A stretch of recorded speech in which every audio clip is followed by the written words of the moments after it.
Good day, everybody. Welcome to the last webinar of the Fike EP webinar series, this time about explosion protection of bucket elevators. I hope you have enjoyed the previous webinars, and at least in the first ones, we have learned that bucket elevators are often involved in dust explosions due to a combustible dust cloud often present, as well as a large number of credible ignition sources. Today we have two excellent expert speakers that will guide us through the hazards and protection methods for bucket elevators.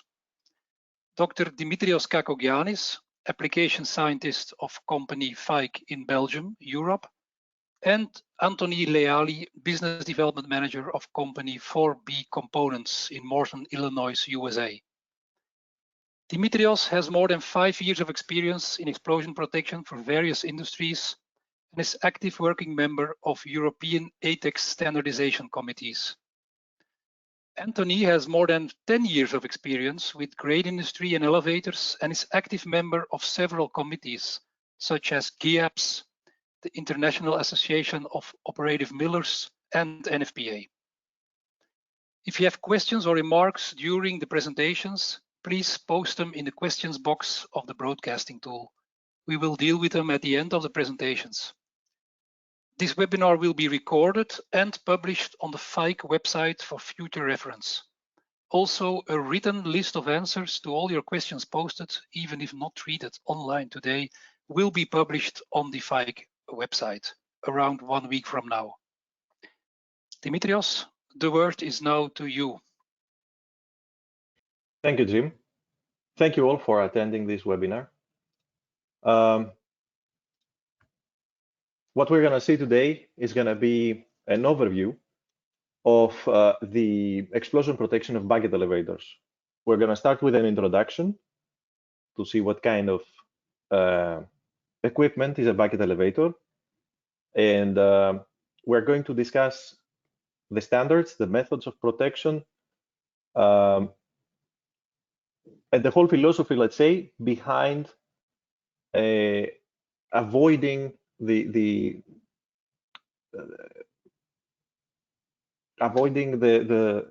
explosion event inside the bucket elevator. First of all, an introduction. What is a bucket elevator? The bucket elevator is an equipment that allows the transport of large volumes of product via a belt, as you can see the animation on the right, and it allows to transport it to higher elevations. In general, it's more efficient and practical than belt conveying or pneumatic conveying or through belt conveying. It allows the transport of, let's say, an indicative value is 1,600 cubic meters per hour, something like that. It can be transported from the product in the form of grain or dust. It can be transported in a bigger vessel at a larger height, at an elevation. In general, it's even though the principle of the bucket elevator is simple, it seems like a simple machine. It hides complexity behind it, and especially on the explosion protection. From all the devices that they pose where inside or around the equipment we can have the possibility to have an explosion, the bucket elevator, if it's not the most challenging, is one of the very challenging apparatuses that the explosion happening inside can be very complex to interpret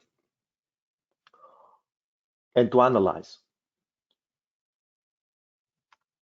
What kind of bucket elevators exist out there? Dual leg or single leg?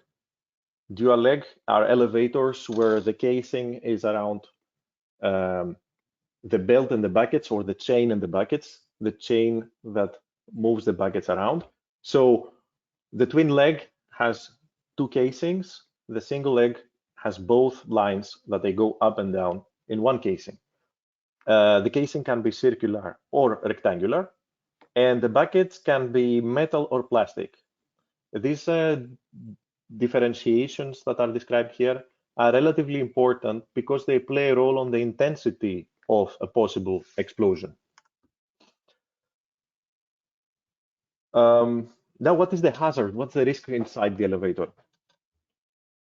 Due to the reason that product is continuously transported, and this is a grain product, it's in the form of dust, mostly, we have combustible clouds always present. You can imagine that buckets, they pick up the product from the bottom, from the boot, they bring it all the way up, and that's a continuous process. Some of the bucket elevators, they also exploit the centrifugal force in order to empty the product more efficiently. So you can imagine that this process of mechanical transport is creating always a dispersion inside the casing. If it's a twin leg or a single leg, these assembles, you can imagine that it's like a tube, a pipe, a big pipe, if it's a single bucket elevator, but a smaller pipe where the product is dispersed. In the next slide, I'm going to show you what intensifies the phenomenon of the explosion. But first, let's talk about the ignition sources. In order to have an explosion, we need to have the combustion of the dust cloud that is dispersed in the enclosed volume. So the ignition sources can come from welding or cutting work. For example, if we want to install vent panels to the device, we have to stop it, we have to cut the casing and weld the vent panel. That's an example where welding can provide enough energy to initiate the combustion. Other ignition sources are internal equipment failure. So some loose buckets. You can imagine that this device is always in movement. So there we have buckets attached to a belt or a chain. We have fasteners. We have a lot of bolts that are in there. And these things move. If something is loose, it can drop from a big height. And while it drops, it can cause a spark. Or while it drops, it can get stuck somewhere. And while we have the whole movement, we have friction, and this thing slides, it blocks between two moving parts, and then we can have friction that can initiate the combustion due to a high temperature. Friction is another way to have an ignition. For example, a misaligned belt or the pulley is out, again, misaligned. It can touch on a metallic surface, two metals together can heat up. We can have an overheated pulley bearing. The bearings on the top or the bottom, they are continuously in motion. We can have electrostatic charging and discharging of the belt. So the belt can be a material that can cause electrostatic, it can be charged by the friction between the product and the movement. And a small arc created by discharging, it can be enough for some products, some dusts to initiate combustion. Another ignition source is smoldering. So while we have the movement of the bucket elevator at the boot, we can have product concentrated in the corners or on the sides. And this can start to smolder, and within like a time period of 2 or 3 weeks, we can have enough heat that can start burning the cloud. And the last one is foreign objects. Something can drop in the product, and it can fall from a height, or it can cause smoldering or metallic impurities, or all these can cause an ignition. They pose a risk. So what happens? Once we have the combustion, we have a hungry flame. The hungry flame is going to propagate through all the system. And what happens? So we have two phenomena. Once we have the ignition, we have a flame. The flame consumes all the dispersed product. Everything that is unburned wants to be consumed.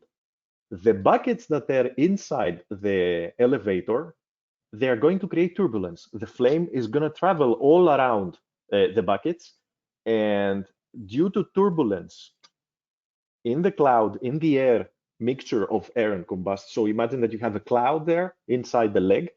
the flame is going to become even more aggressive and it's going to propagate even faster. Another thing that will happen is that we have the pressure wave. We're going to have pressure due to the combustion, and this will vibrate, will make the legs vibrate. So all the structure will move and will create more dispersion. This means more cloud, excuse me, more cloud to burn for the flame. And this vicious circle creates a very intense explosion and creates a very fast flame that will travel through all the system. So here you can see the picture and you can see that we have an ignition in the bottom. In general, keep in mind that the most probable places where we can have an ignition is the head or the boot. So in that case, we have an explosion that happens in the boot. And then it goes all the way up. Of course, it can propagate to all the system. When I say all the system, I mean to the systems are also connected to the bucket elevator. Inlet, outlet, dedusting line. Here you can see an experiment at FSA. We have ignition at the head. What we observe here in the second image is that it propagates down to the leg very fast. And it goes to the product outlet. You can see it reaches the bottom. It propagates from the elevator to the cyclone at the dedusting line. Then it goes to the boot. We have an explosion at the boot. So you can see that this happens at the fourth step. And then it goes all the way up again to the other leg. So why this happens? Why we see this kind of intensity? Because the consecutive explosions that happened, they vibrate the whole system, the whole elevator, the whole structure, and this created more dispersion. New product came in front of the flame front that is propagating. I have to note here that the experiment was done with the bucket elevator moving, so it wasn't in motion. It was not a steady shutdown bucket elevator. Everything was in motion, and then it was ignited at the head, and that's why we see what we see. So we saw how the explosion propagates and the complexity through which is described, let's say. How do we face it? How someone can protect a bucket elevator? If you have watched the previous webinars, it's through the PAM method, PAM. These are the 3 steps. It's a kind of strategy, let's say, in order to protect any device out there in the workplace where there is the risk of an explosion. Step number 1 is to prevent the dust clouds. Step number 2 is to avoid the ignition sources. Step number 3 is, if we cannot prevent the dust clouds or avoid the ignition sources, to mitigate the explosion effects. So to take measures. Imagine these 3 boxes. Each one represents a risk. So if we have the risk to have a dust cloud, and then we multiply it with the risk of having an ignition source, and then multiplying it by the risk of having an explosion, we can have the total possibility to have an explosion in the workplace. If any of these 3 becomes 0, the possibility becomes 0, which is, in reality, it's practically impossible. It can go close to 0, but it will never become 0. You can see that you have no risk of an explosion. Now, prevention and avoidance go together in this case of bucket elevators. Mitigation, we're going to analyze it at the second step. Let's start with prevention and avoidance. Steps to take in order to prevent and avoid. First, use anti-static belt material, so you will avoid to have an ignition source. Grounding of all the conductive parts. Again, we avoid the ignition source. Enough clearance between moving parts. Again, we avoid ignition source. By creating rigid construction techniques, so we have locking nuts that they don't become loose, or any part of the equipment doesn't become loose. We have adequate belt tension, so there is no possibility that the belt will go misaligned or the buckets will become loose and start touching the casing. Another measure is to lower the speed of the transport of the product. 1 to 4 meters per second is recommended. And the run back system is very important because this blocks the belt of going backwards. And the last three are belt pulley slip detection, belt misalignment detection, and bearing temperature monitoring. And for these last three, Anthony is gonna describe them in detail. Anthony, the floor is yours. Thank you.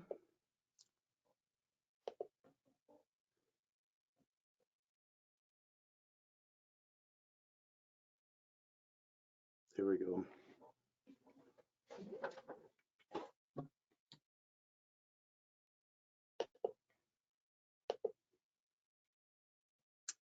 So we'll do a brief look here at the components required for a dust explosion, and there are 5. The oxygen, the combustible dust, which the source is the grain dust, confinement, which occurs on the inside of a bucket elevator. The dispersion occurs during the conveyance of the dust, and the ignition source. And we want to prevent the dust explosion, so how can we prevent that? You simply remove any one of those 5 components of the dust pentagon. And that's what we focus on for hazard monitoring. A brief look at the current standards. These apply to North America. Originally, it was OSHA 1910-272 and NFPA. There's a couple here, 61 and 654. Internationally, we have CSA for Canada, ATEX in Europe, IEC for Australia, InMetro in Brazil, and there are others as well, but these are the primary ones we deal with.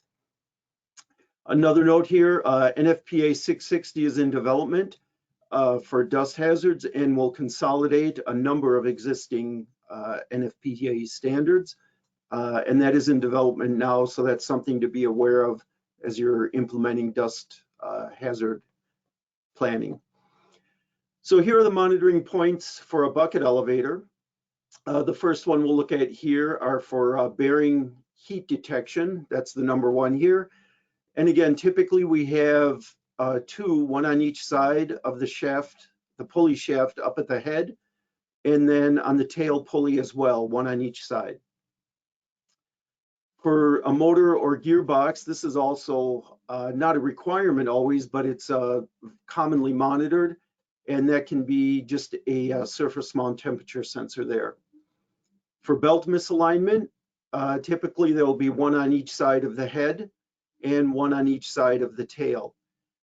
Some customers will actually put 2 on each side at the tail and 2 on each side at the head. Some of that is driven by the customer preference, some just by experience with a particular bucket elevator. For belt slippage, always at the tail end or boot end of a conveyor. Here we have 1.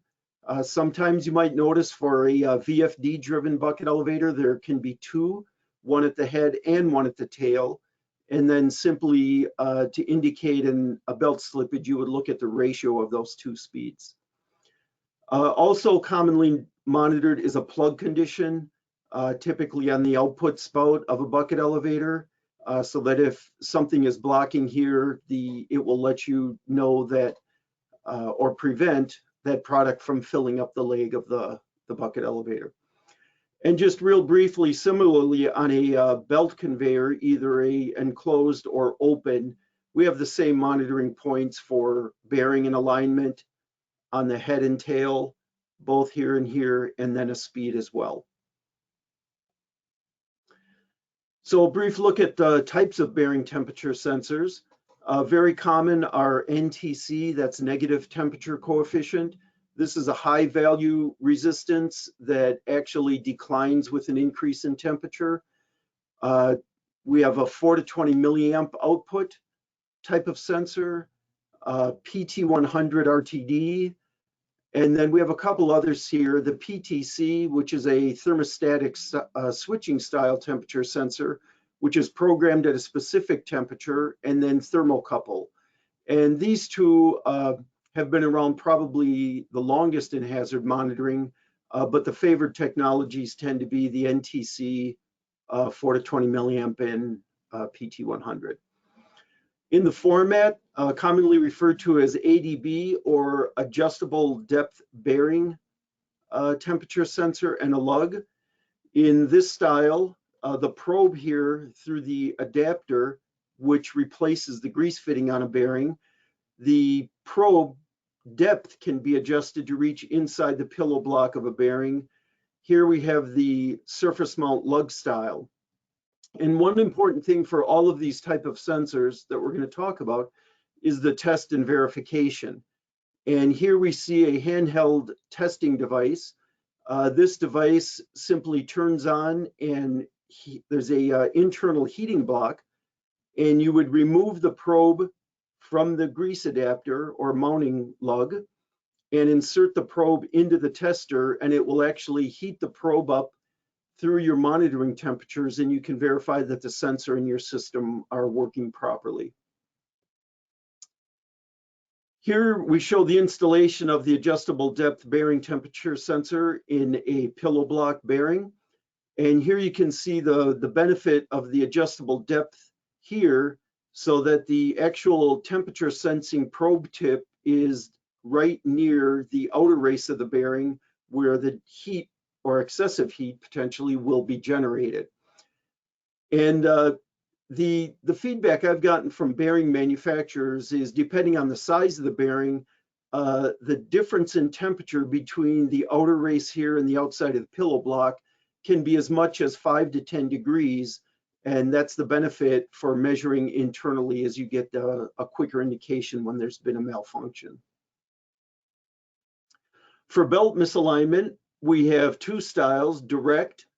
This is an example of a direct sensing where a leg would have a hole cut in the trunking, and then this stainless steel face would contact the belt or be in the path of the belt, so that if the belt moves over, it would touch this, and the internal electronics will sense that force and give you an indication. The other style is the indirect, and this is a brass rub block also cut into the side of the leg. And as the belt moves over and would rub on the brass, that would generate heat, and that heat is measured by a temperature sensor on the back side of the rub block. The door style here is for ease of inspection. The brass is a wear item, so this requires a frequent inspection to ensure that brass is not wearing away, and actually carving in a channel here, which would then miss a misalignment, because if the brass is not contacting the belt, you would not be able to measure that misalignment. For the test and measurement, for the brass rub block, we're measuring the temperature again. So here you would use a similar device to this, a handheld tester, to make sure that sensing probe is functioning. And then for the direct, this type has a built-in test. This knob here you would turn, and a spindle is attached to this knob, which is connected to the face here. And as it pulls that force, you're actually verifying the performance of the sensing element and the internal electronics. For belt slip, there's a couple kinds that are very common, an analog pulse output or a 4 to 20 milliamp output. Here it shows a typical mounting on a pillow block bearing. One thing I wanted to note is the difference. You'll hear terminology, a speed sensor or a speed switch. Typically, we refer to a speed sensor as a continuous analog output measurement, and a speed switch is typically a relay or a solid state switch output that is programmed or calibrated at a given set point. Intelligent sensors may have a combination of both of these, an analog output and a switch. And typically these switches are calibrated for a 10 or 20% underspeed that would give you an alarm and then a shutdown condition when the underspeed is so severe that it could cause damage. Very frequently, you will see a universal mount for sensors. And here's an exploded view showing a magnet mount, which would make attachment to a shaft easier. This is a universal mount where you can mount many different kinds of sensors. Here shows a cylindrical sensor. The previous photo showed a square style sensor. And then here shows a guard over the rotating targets. These targets here are metallic, covered in epoxy just for environmental protection. And as the shaft rotates around, those targets will pass over the face of the proximity sensor. And again, for testing, very important. Here's an example of a handheld tester. The way this product works is this card has a pickup coil here, and it's inserted between the sensor and the rotating target. And this device can then provide a calibrated pulse output for the sensor so that you can ensure the sensor is functioning. And as you decrease the speed of this device, the sensor will sense that decreased speed, and your system then should give you an appropriate alarm and it's shut down at your calibrated points. And that's a brief overlook of the sensors. Thank you, and back to Demetrius. Thank you, Anthony.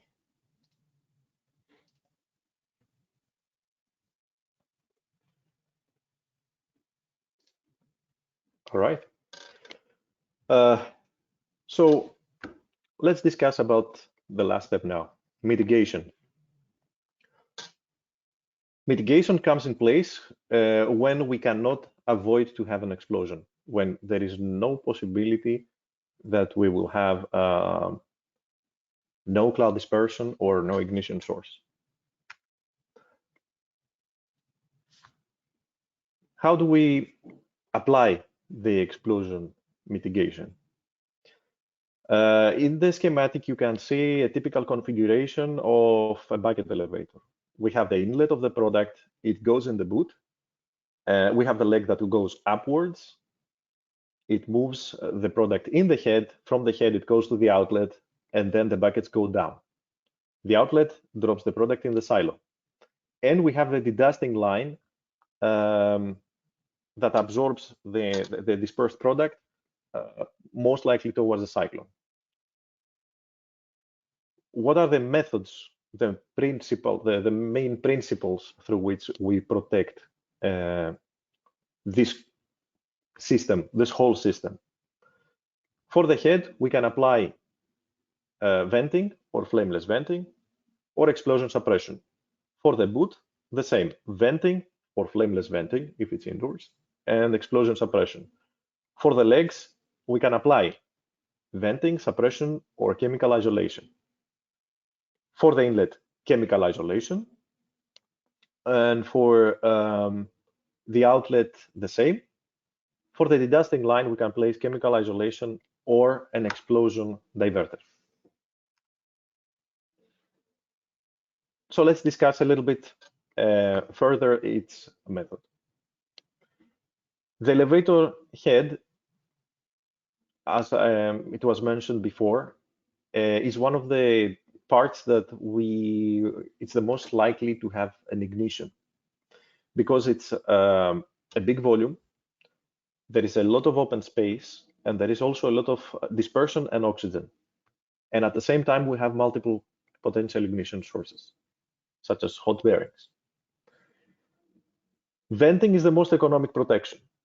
It's the cheapest, but it cannot prevent that the flame goes to the rest of the system. Flameless explosion venting is used on top of explosion venting in order to prevent the flame to be on the outside. So it's used mostly when the head is indoors. So once the vent opens, there is a flame, flameless venting is going to block the flame.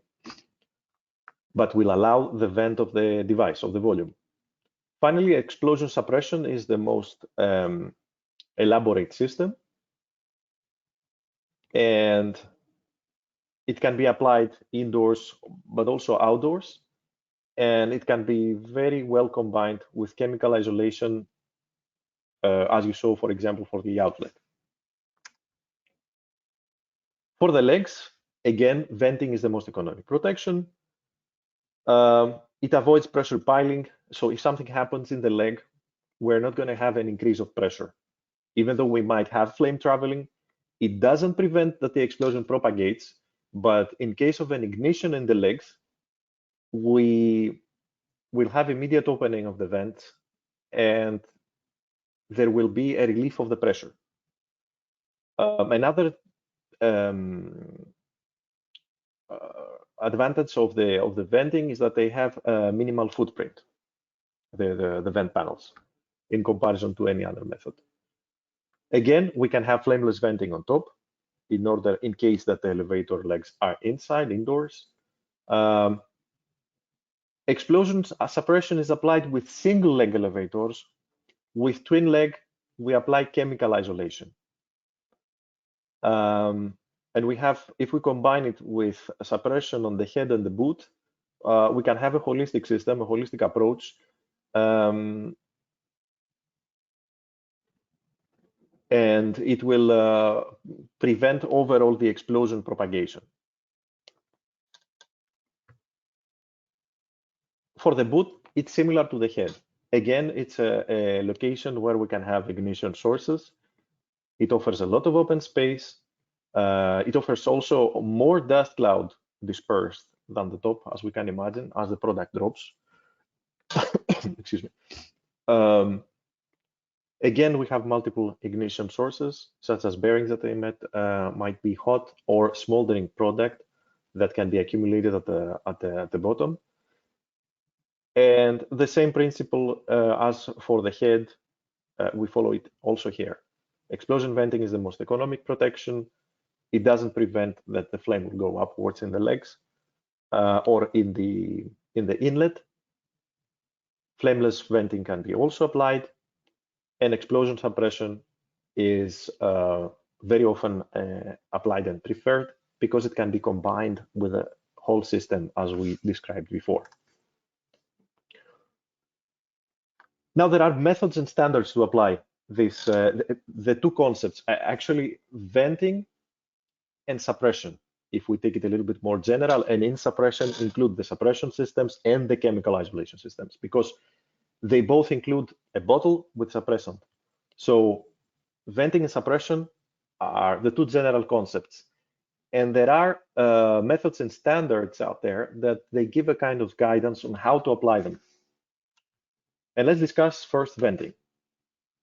In North America and US, the two standards that describe how to vent a bucket elevator is NFPA 61 and NFPA 68. With NFPA 61, we notice that it's the most, I would call it the most, it's the one, let's say, that does not consider PRED. Everything else considers the PRED. It's the one that in most of the cases would require the largest number of panels, but not always. It really depends on the combination of KST and the length and the size of the bucket elevator. Something that I would like to stress is that NFPA 61 is intended for raw grain material. If you check in the standard, in the document, in the NFPA 61 document, in the definitions, there is a clear definition of the raw grain material. What is it?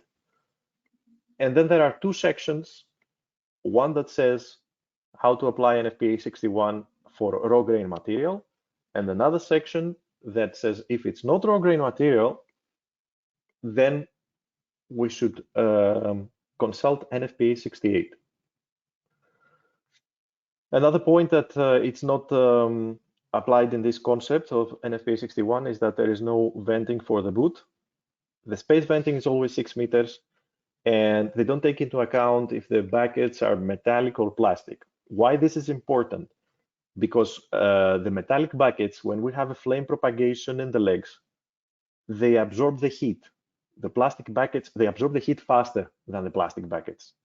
So it is observed from tests that for high KSTs, that the flame propagates faster when we have plastic buckets. Plastic buckets are the worst case scenario. So here you can see the typical schematic of NFPA 61. The vent panels, they need to have a large size in comparison to all the other methods that we are going to discuss later. And they're larger than the section. So the principle of venting is that the vent panel needs to have at least equal area as much as the section area of the leg in which they're applied. In the case of NFPA 61, is a little bit larger and very large if it's placed on one side, a little bit larger than the section if the vent panels are placed on both sides. And that's why you see that I mentioned that typically they require too many vent panels, but that's not the rule always. For NFPA 68, the vent panel distancing depends on the KST, the geometry section, if it's circular or rectangular, if the material is metallic or plastic, and the P-read of the bucket elevator can be 0.2, 0.5, or 1 bar. The vent area of the legs needs to be equal or larger than the vent area, than the area of the leg section. And for the boot and the head, there is the same rule. You can see here the table. So in this table, you see for KST less than 100 and a very weak bucket elevator, we have to place vent panels every 6 meters for twin leg. If the bucket elevator is a little bit stronger, we don't need to place any vent panels. While the KST increases, we need to place vent panels in a more dense distance more often. Once the bucket elevator is a little bit stronger, this distance increases. Now, if we have plastic buckets in the bucket elevator, this is for metallic. If we have plastic, we need to increase the P-read, depending on the KST, 20%, 35, or 50% increase. And that's the concept of venting in general. You see, we have the increase of the KST, the increase of the resistance of the structure of the bucket elevator, we can put less vent panels. This is expected. So we have for twin leg and single leg. This table is based on tests from the European method, but it's a little bit more relaxed version of the European method. And I'm going to show you next why I'm saying that. So in Europe and UK, historically, the test started with the Baxton method in UK in 2000. These tests were conducted by injecting dust in a steel bucket elevator. This test program was continued later on by VDI.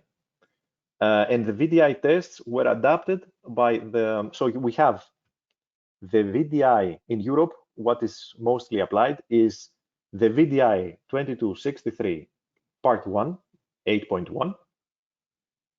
And in Europe, by the CEN, the tests from the VDI were adapted and described in the TR 16829 report. These tests were conducted 7 years later than the Baxton tests. And these reports, these documents, they include everything. The tests that they were conducted later on, they were at a running elevator, and explosions were more severe. So there is guidance for higher P-reads in comparison to the Baxton method. And that's the two, let's say, this document and that document, the VDI and the CN, they are essentially the same document. They describe the same limits. They're very minor, very minor differences. The placing of the vent panel depends on the KST and P-read. It depends on the geometry section, on the bucket material, And the vent spacing can be between 3, 6, or 12 meters. And this is the basic principle. So you can see that we have curves. For example, if we have a KST 150, we go all the way up, and we can see the period that we can expect to have. For example, 150. If we go all the way up in the curve number 1, 2, 3, 4, 5, and we have for each curve the venting concept. So for curve number 1, we're going to have venting on the head, boot, and shafts. So if we follow curve number 1, the period is going to be very low in comparison to curve number 5, where we place venting on the head and the shafts. If I put vent panels every 3 meters, for example, I'm going to have a period that is going to be below 0.4. If I put venting on the same structure, assuming that the structure has infinite resistance, it's very rigid. If I put only on the head and the shafts every 12 meters, I'm going to see 1.6 bar for KST 150. And then again, we have an increase in case that we have plastic buckets, because this is for metallic buckets. And that's the concept. Now, why I said that the NFPA 68 is a little bit more relaxed, because you can see here for a KST 150, I can have vent panels every 3 meters, 6 meters, 3 meters for head and shafts, and then 6 meters and 12. If I go back to the tables, you can see for 150, I can go up to 19 meters for a 1 bar period. Where here, if I go to 1 bar, for 150, I have to be between the two curves 3 and 4. So 3 and 6 meters for head and shafts.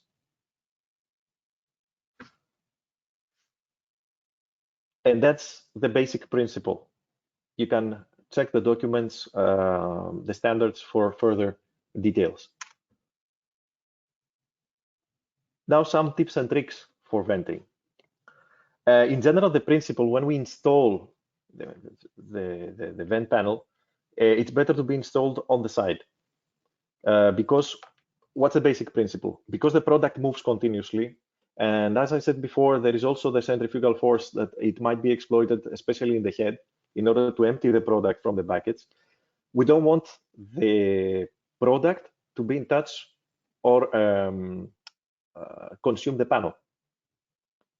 At Fike, we use Elegard panels. This is the standard model that we use for bucket elevators.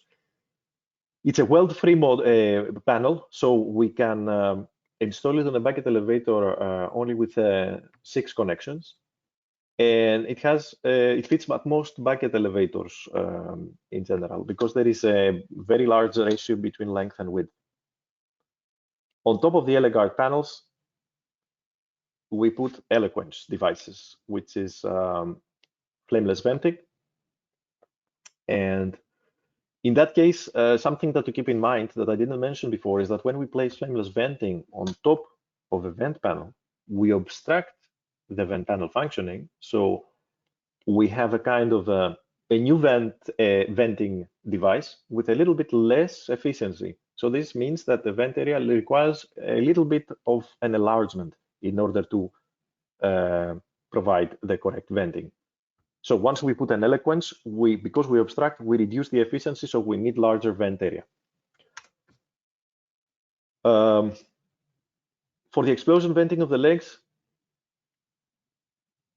it's again the same principle. We should not place the vent panel at an area that it will be consumed by the product.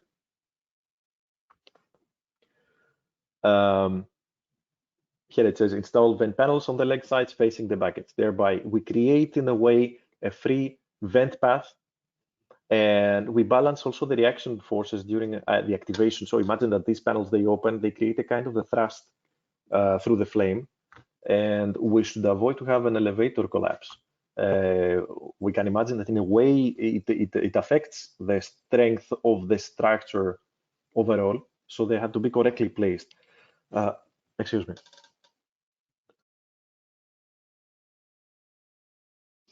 if not enough vent area exists on the face, the vent area should be distributed on the sides of the leg, parallel to the buckets. The vent area, it's important to be respected in order to be able to have the correct P-red. And also we need to avoid pressure piling. So they need to be at regular distances. Otherwise, there is a risk that while the flame propagates, we might see higher pressures along the way, and especially on the side where the buckets, they go downwards. So the curvature of the buckets, they go towards down to go to pick up a new product. This creates more turbulence, and there we can see the highest pressures in comparison to both legs if we have a twin leg bucket elevator.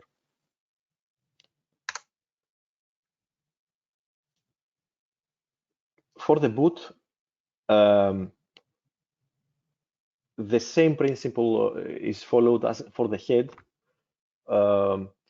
We need to avoid the panel damage always.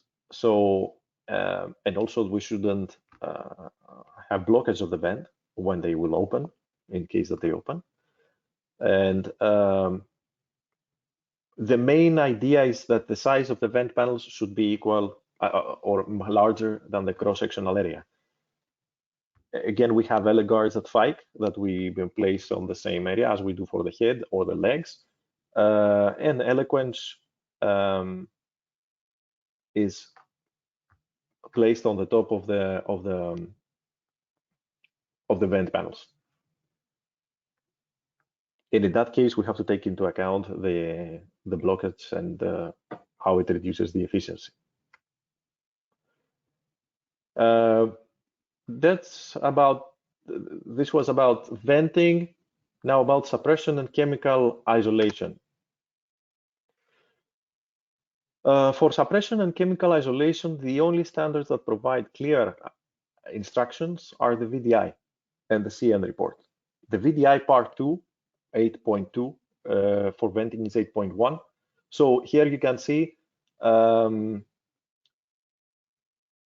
8.2 and the same report in that describes venting from the CN. They're basically the same document. It's exactly the same method in that case.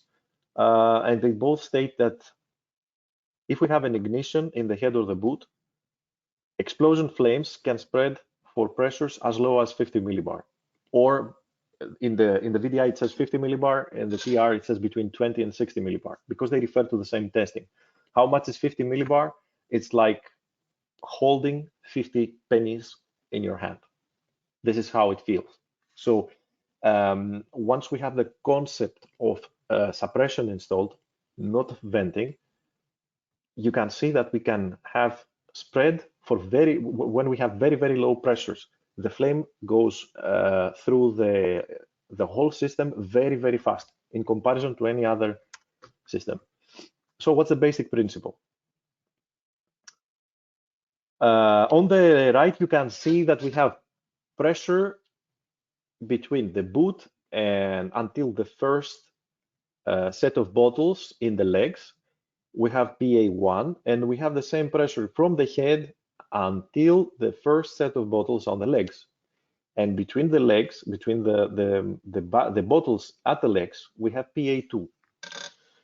Depending on the KST and the detection method, and in case that we have only pressure deactivation, we have the mounting distance. And by knowing the mounting distance, we know how much is going to be the pressure inside the legs or the boot and the head. So this table is exactly the same in the VDI and the TR report. And this is the instruction that is followed during a design. What you see is that when we have flame detection, we have less pressure observed, because with the flame detection, you can see that we have faster detection of a possible ignition in the system. Of course, there are some limits, some basic limits. So pressure detectors in the boot and the head, they should be placed at 30 centimeters from the head of the boot in order to take in order to be able to see a possible explosion happening at the head or the boot. And there are some limits in this concept. So there are some limits in the bucket distancing, because the tests that they were conducted for buckets that they were placed between them at a distance of 280 millimeter maximum. And they were having a distance between the belt and the bucket elevators of 70 millimeters from the casing. Why they define these limits and why they need to be respected? Because if we change these limits, we change the turbulence in the system, and we change also the area. If, for example, if we had more distancing between the casing and the buckets, we have more oxygen, more dispersion. The phenomena that we're going to see are completely different from what it was tested in the tests in the VDI or the CEN report. And that's why there are these limits described there for the geometry. For the single leg elevators, at Fike, we put suppression in all the system. So we install HRD bottles between the belts. We place HRD bottles through the whole system, not further away than 3 meters below the head, not further away than 2 meters above the boot, no more than 6 meters in between two HRD bottles on the legs, also on the main body of the single leg elevator. When we treat it as one volume, the size of the HRD bottles, the quantity of the powder depends on the volume of the leg, the KST and the Pmax. And this is based on a proprietary suppression model.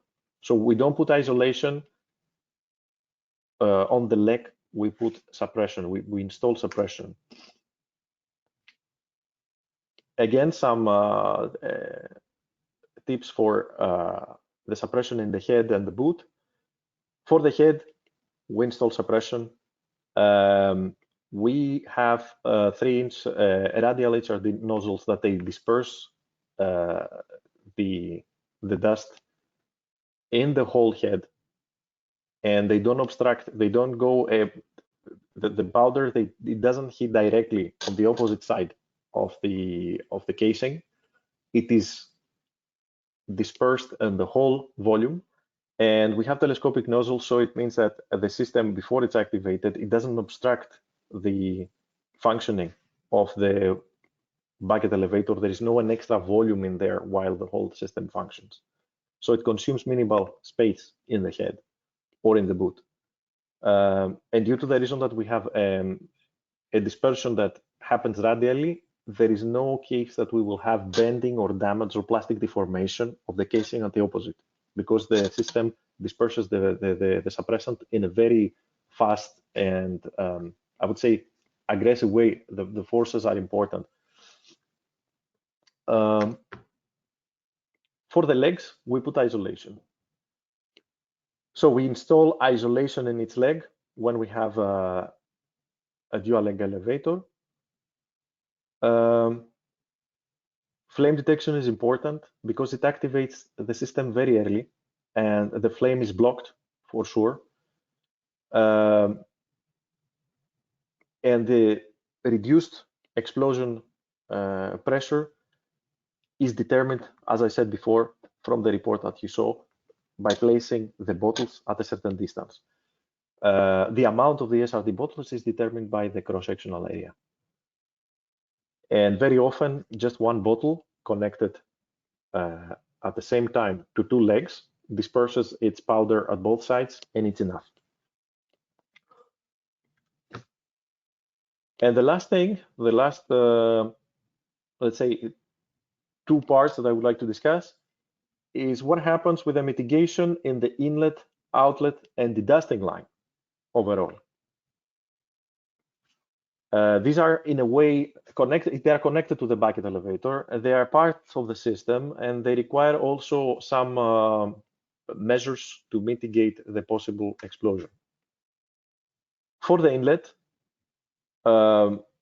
we may avoid to use isolation if we know that from the boot or the head, actually from the boot, there is no possibility to have a flame to escape. Sometimes, if the head and the boot are suppressed and the geometry is in such a way that the bottle that suppresses the boot is close to the inlet, we may have the possibility to avoid isolation, because the suppressant is going to block the flame going to the inlet. If isolation is required, chemical isolation is more practical, but also mechanical barrier can also be used in that case. For the outlet, it's the same thing. With the outlet is connected to a silo. In the silo, there is also dispersed product, and it's very important to place a blockage there. If the explosion happens between the bucket elevator and the silo, the combustion is very aggressive, and the material to be consumed by the flame is a lot. So you can imagine that it's highly recommended to place something there, to take measures. Chemical isolation is the most practical method because it can be combined with the rest of the system, but also mechanical barrier can be placed. And finally, the dedusting line. The dedusting line we can place a diverter. So the diverter is a device that will divert the flame. It will open and the flame will go out from its opening, and it will not propagate further if we have an explosion in the bucket elevator. In that case also, because usually the dedusting line is smaller in diameter than the inlet or the outlet, we can avoid the isolation if we have a connection in such a way that the suppression system of the bucket elevator will be able to block the flame while the suppression is dispersed correctly so that it blocks the flame. We can place also chemical isolation or mechanical barrier, the same as in the outlet or the inlet. And that is the end of the webinar. Very much thank you for your attention.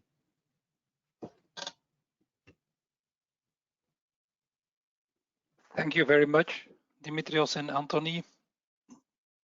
The intention is that we answer some of the post questions. We have around 10 questions posted, but I see that we are very close to the end of the webinar. I don't think there is any time to have a quality answer to any of the questions. So we will treat the questions offline. We will write down the answers and publish the answers on the Fike website around 1 week from now, together with the recording of this presentation. I hope everyone enjoyed it. I enjoyed it, and see you soon. See you back, and have a good day. Bye-bye. Thank you. Thank you all.